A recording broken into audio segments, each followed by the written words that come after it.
প্রিয় দর্শক, আমন্ত্রণ জানাচ্ছি বিকন নিবেদিত আরটিভির বিশেষ স্বাস্থ্য বিষয়ক অনুষ্ঠান লিভার ক্যান্সার স্বাস্থ্য কথায়। অক্টোবর 2025 লিভার ক্যান্সার সচেতনতা মাস। এই মাস উপলক্ষেই আয়োজিত হচ্ছে এই বিশেষ অনুষ্ঠানটি, এবং এই বিশেষ অনুষ্ঠানে আমাদের সাথে বিশেষ দুজন বিশেষজ্ঞ অতিথি আমাদের মাঝে উপস্থিত হয়েছেন। তাদের একজন বাংলাদেশের অত্যন্ত স্বনামধন্য প্রথিতযশা এবং কিংবদন্তি তুল্য লিভার বিশেষজ্ঞ professor doctor Selimur Rahman, Bangladesh medical ইউনিভার্সিটির সাবেক অধ্যাপক, ইউজিসি অধ্যাপক, কোর্স ডিরেক্টর, মেডিসিন ফ্যাকাল্টি এবং এরকম অনেক দায়িত্ব তিনি পালন করেছেন তার পেশাগত জীবনে। বর্তমানে আছেন লেভেড স্পেশালিস্ট হাসপাতালে। Professor doctor Selimur Rahman sir, আপনাকে স্বাগত জানাচ্ছি আমাদের অনুষ্ঠানে। ধন্যবাদ আপনাকে। আমাদের সাথে আরও উপস্থিত আছেন বাংলাদেশের আরও একজন স্বনামধন্য লিভার বিশেষজ্ঞ ডক্টর মোহাম্মদ ফজল করিম। তিনি আছেন সহযোগী অধ্যাপক এবং বিভাগীয় প্রধান হিসেবে স্যার সলিমুল্লাহ মেডিকেল কলেজ এবং মিটফোর্ড হাসপাতালের লিভার বিভাগে। দুজন লিভার বিশেষজ্ঞকেই আমাদের আজকে এই অনুষ্ঠানে পেয়েছি, এটি আমাদের জন্য অত্যন্ত আনন্দের, এবং আমি ফজল করিম স্যার আপনাকে স্বাগত জানাচ্ছি আমাদের অনুষ্ঠানে। প্রিয় দর্শক, আমরা আজকে লিভার, বুঝতেই পারছেন, লিভার ক্যান্সার এবং এর বিভিন্ন দিক নিয়ে আলোচনা করব, কারণ আমাদের প্রাত্যহিক জীবনে আমরা নানান অসুখ বিসুখের তো সম্মুখীন হই। ক্যান্সারও এখন আজকাল আমাদের মধ্যে এর প্রকোপ অনেক বেড়েছে, এবং আমাদেরকে ক্যান্সার চিকিৎসা এবং এর প্রতিরোধ নিয়ে এখন আমাদেরকে অনেক বেশি সচেতন হতে হচ্ছে, কারণ দিনকে দিন এই ক্যান্সার রোগে আক্রান্ত রোগীর সংখ্যা বাড়ছেই। আমি প্রথমেই চলে যাচ্ছি প্রফেসর সেলিমুর রহমান স্যারের কাছে। স্যার, বাংলাদেশে লিভার ক্যান্সার এর হার কেমন? আমরা জানি যে বাংলাদেশে লিভার রোগের মধ্যে হেপাটাইটিস বি এর প্রকোপ সবচেয়ে বেশি। আমাদের যদি আমরা কম্পেয়ার করি ওয়েস্টার্ন ওয়ার্ল্ডের সাথে, আমাদের দেশে হেপাটাইটিস যেগুলো হয়ে থাকে তার মধ্যে বেশিরভাগই হলো ক্রনিক হেপাটাইটিস, তার মধ্যে বেশিরভাগই হলো হেপাটাইটিস বি। আর ওয়েস্টার্ন কান্ট্রি যদি আমরা বলি, তাদের যে ক্রনিক হেপাটাইটিস হয়ে থাকে তার মধ্যে বেশিরভাগই কারণ হলো অ্যালকোহল। তো আমাদের দেশে অন্য যে কারণগুলো আছে সেগুলো হলো বি ভাইরাস, সি ভাইরাস, অ্যালকোহলও আজকাল কারণ বাড়ছে। এছাড়া একটা গুরুত্বপূর্ণ কারণ আমাদের দেশে এখন, যেটাকে আমরা ফ্যাটি লিভার বলে থাকি, এবং খুবই কম সংখ্যক আমরা কোনো সময় দেখে থাকি হেমাটোমাটোসিস, অটোইমিউন লিভার ডিজিজ, এগুলো কোনো সময় আমরা পরবর্তীতে এগুলো থেকে। তো এগুলো যদি যেহেতু এই রোগগুলির প্রকোপ আমাদের দেশে বেশি, সেজন্য লিভার ক্যান্সার আমাদের দেশে প্রকোপ বেশ বেশি, কারণ এটা সাউথ ইস্ট এশিয়া এবং এশিয়াতেই এই রোগের প্রকোপ খুব বেশি। আমাদের দেশে যদি আমরা অন্যান্য লিভার ক্যান্সারের সাথে কম্পেয়ার করি, তাহলে লাং ক্যান্সার, পাকস্থলীর ক্যান্সার মানে স্টমাক ক্যান্সার, এবং তারপর তৃতীয় নম্বরে আছে আমাদের এই লিভার ক্যান্সার। তার মানে এটার হার যথেষ্ট বেশি। জি স্যার, একটু ডক্টর ফজল করিম স্যারের কাছে যাচ্ছি। আমরা একটু জানতে চাই, সাধারণ মানুষের জন্য যদি আমরা একটু সহজ করে জানতে চাই যে লিভার ক্যান্সার আসলে কি এবং কেন হয়। আপনি নামেতে বুঝতে পারছেন, লিভারের কোষ থেকে এই ক্যান্সার উৎপত্তি, এবং লিভারের ক্যান্সার যেটা হয় সাধারণত সুস্থ মানুষে হয় না। বাংলাদেশে যে লিভারের রোগী আছে তার 70% হেপাটাইটিস বিতে আক্রান্ত। এই বিতে আক্রান্ত যাতে থাকে তাদের একটা certain fraction cirrhosis of liver develop করে, লিভার সিরোসিস, অর্থাৎ লিভারটা কার্যক্ষম হারিয়ে ফেলে। এখান থেকে লিভার ক্যান্সারটা উৎপত্তি। আপনি বুঝতে পারছেন যে কোত্থেকে উৎপত্তি, এবং এটা সেলটা হচ্ছে বি।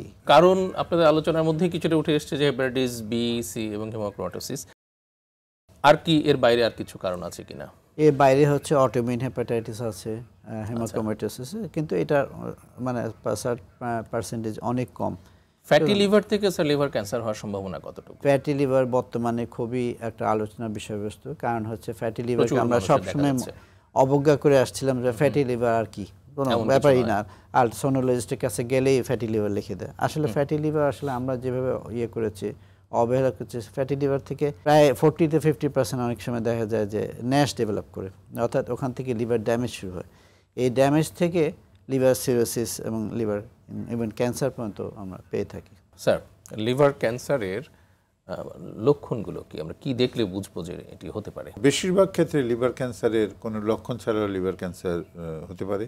যে আমরা প্রথমেই আলোচনা যেটা বললাম, বি ভাইরাস, সি ভাইরাসে আক্রান্ত রোগীদের বেশিরভাগ লিভার ক্যান্সারটা তাদের ক্ষেত্রে বেশি হয়ে থাকে। আমরা যদি সেই রোগীকে ফলো আপ করি এবং রুটিনলি তাদেরকে একটা রক্ত পরীক্ষা, আলফা বেটা প্রোটিন ও একটা আলট্রাসোনোগ্রাম করি, তাহলে আমরা কোনো লক্ষণ ছাড়া এই রোগীগুলিকে খুব প্রাথমিক অবস্থায় রোগ নির্ণয় করতে পারি। তার মানে এটা লক্ষণ ছাড়াও লিভার ক্যান্সার হতে পারে প্রাথমিক নীরব ঘাতক হিসেবে। কিন্তু এটা যখন খুব লেট কেস হয়ে যায়, খুব বেশি দেরি হয়ে যায়, তখন কিছু কিছু লক্ষণ হয়ে থাকে।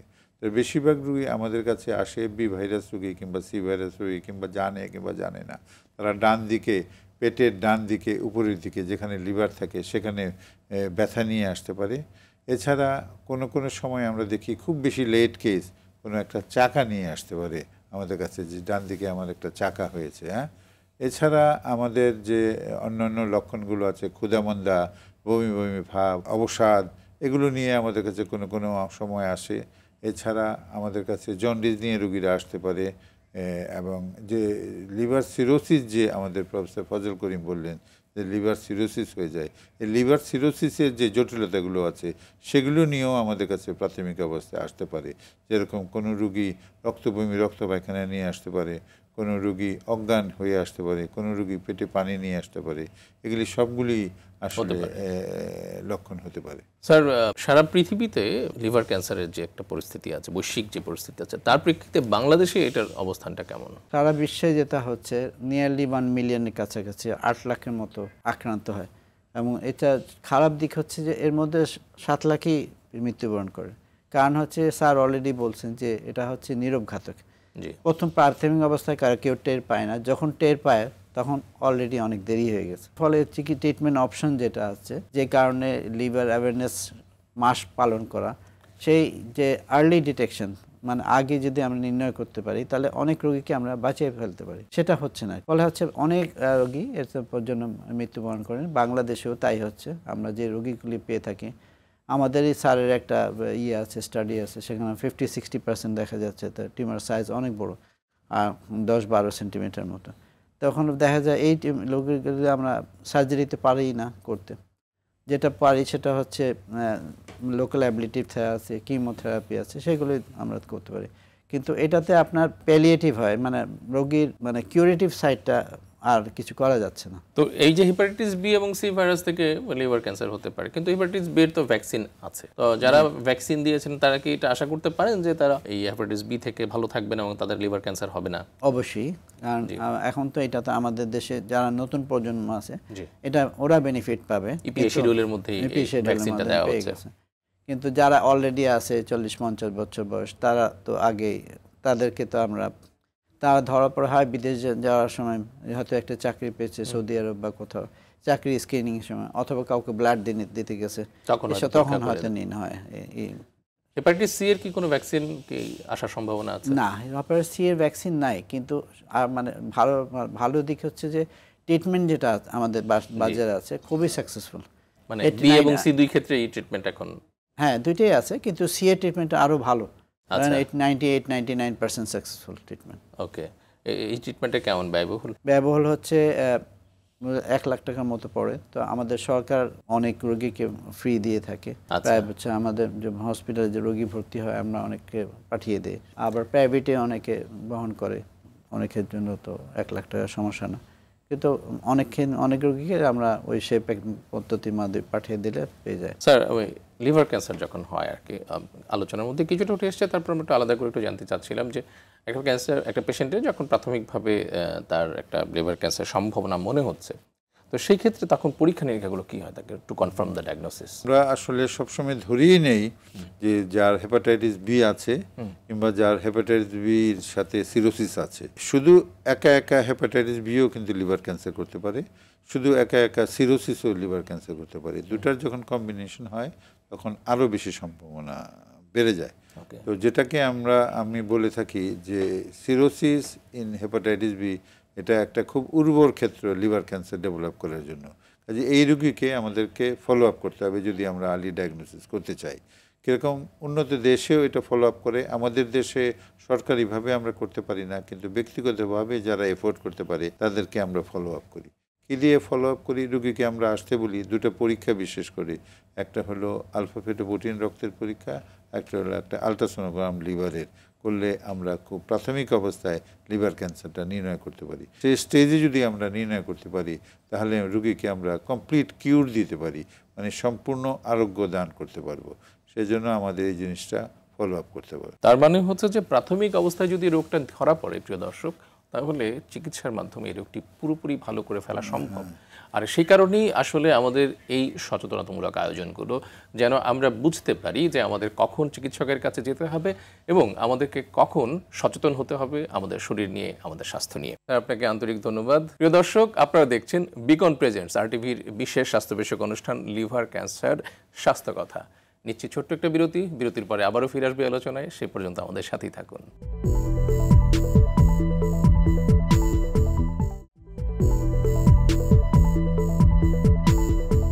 প্রিয় দর্শক, বিরতির পরে আবারও ফিরে এলাম বিকন নিবেদিত RTVর বিশেষ স্বাস্থ্য বিষয়ক অনুষ্ঠান লিভার ক্যান্সার স্বাস্থ্য কথায়।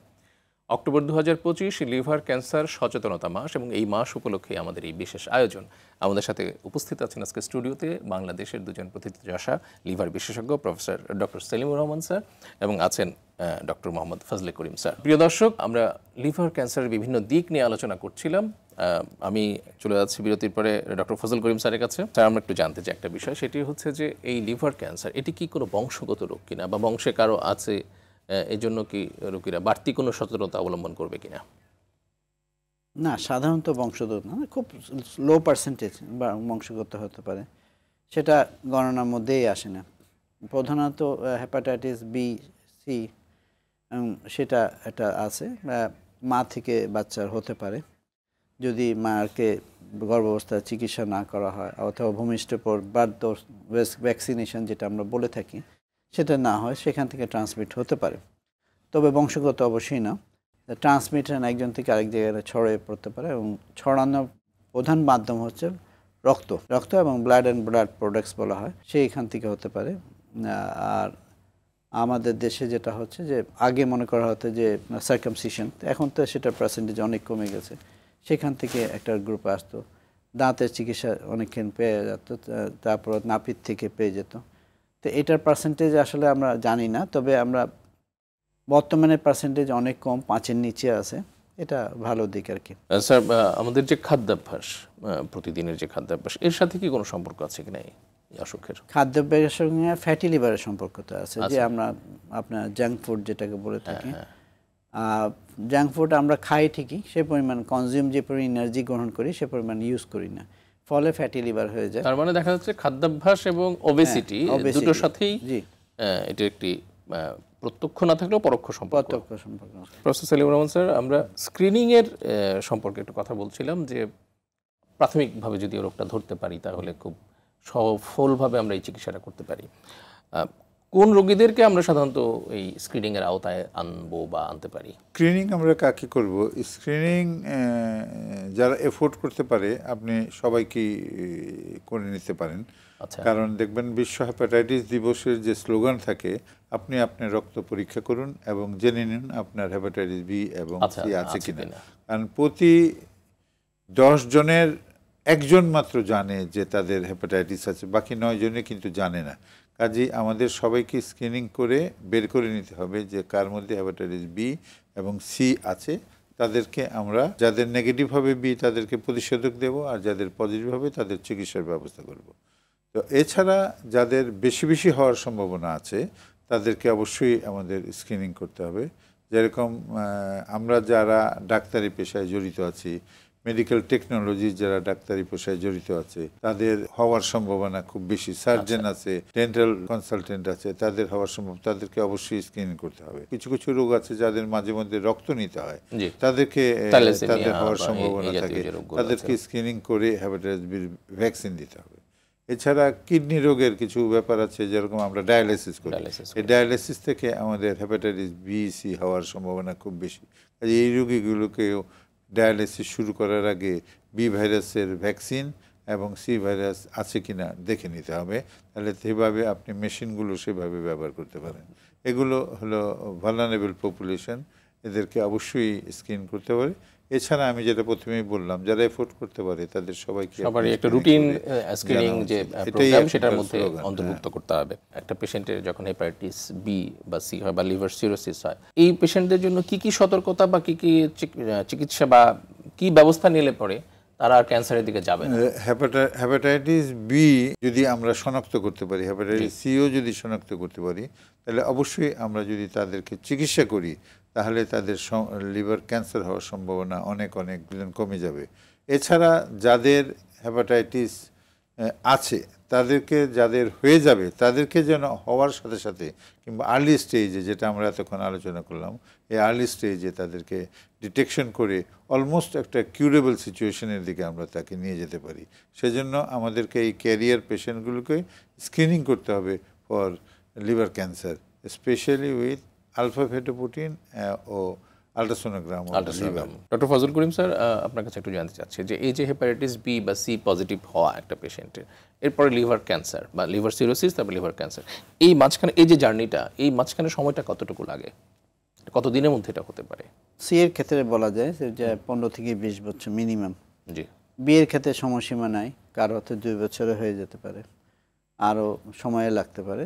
তবে আমাদের দেশে বি এর রোগী, অনেক রোগী আছে পেইনেটাল ট্রান্সমিশন বলে, হয়তো মা থেকে অনেকগুলি পেয়ে থাকে, ছোটোবেলা থেকে বি ভাইরাসে আক্রান্ত, অনেক দিন থেকে বাহক, সেই বাহক থেকে আস্তে আস্তে ক্যান্সার ডেভেলপমেন্ট। তো বিয়ের ক্ষেত্রে আসলে সময় বলা কঠিন। রোগীর এক ধরনের কথা মানে সাধারণত জানতে চায় যে কোন ধরনের খাবার খেলে আমি ভালো থাকবো বা কোন ধরনের খাবার খেলে আমার লিভার ভালো থাকবে, এরকম কোনো পরামর্শ আছে কিনা? সুষম খাবার, আপনার খাবারের মধ্যে অবশ্যই 6টা উপাদান যেটা আছে সেটা থাকবে। অবশ্যই আমি ফ্যাটি ফুডটা অ্যাভয়েড করব, রেগুলার প্রত্যেক দিন 20 মিনিট থেকে আধা ঘন্টা হাঁটবো।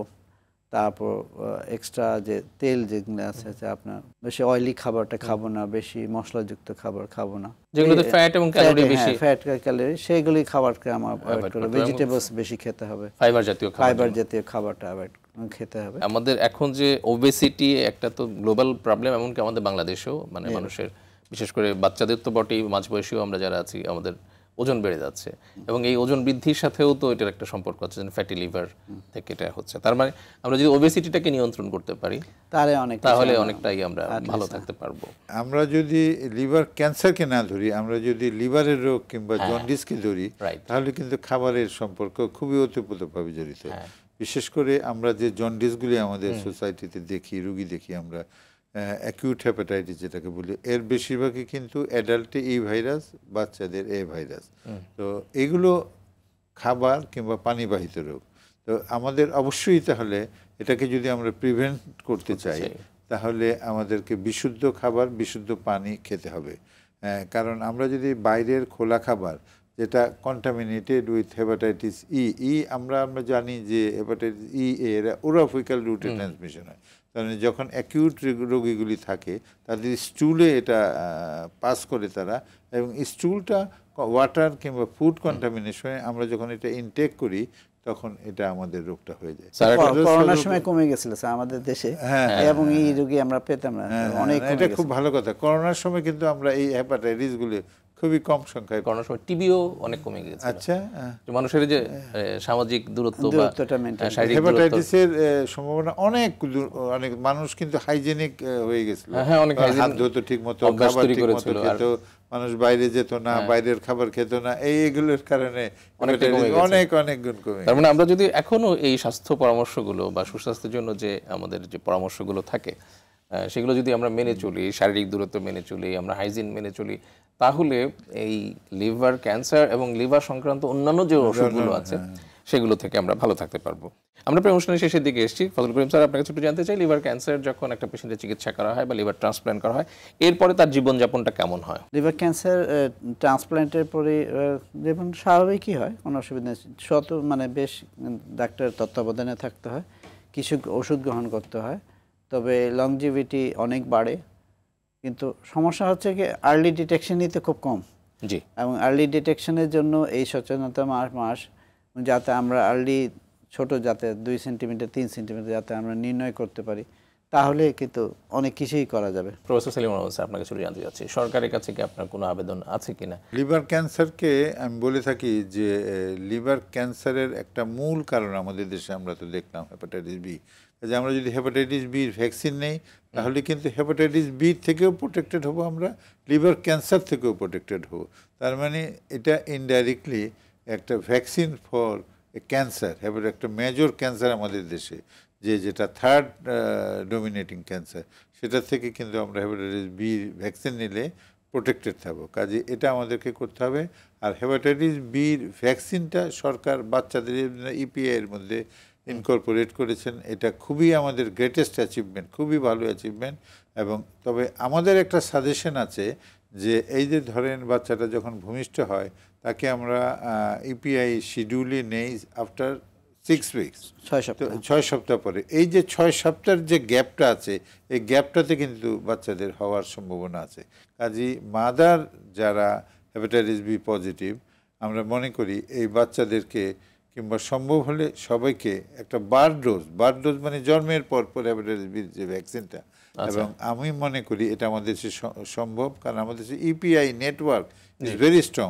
কাজে আমরা যদি আমাদের নীতিগত সিদ্ধান্ত নিই, রাজনীতিবিদরা কিংবা আমাদের দেশ যারা চালেন পলিটিশিয়ানরা যদি একটা নীতিগত সিদ্ধান্ত নেন, তাহলে আমি মনে করি যে এটা আমাদের ভবিষ্যৎ প্রজন্মের জন্য অনেক অনেক গুণ ভালো হবে। প্রিয় দর্শক, এই ছিল আমাদের আজকের আয়োজন।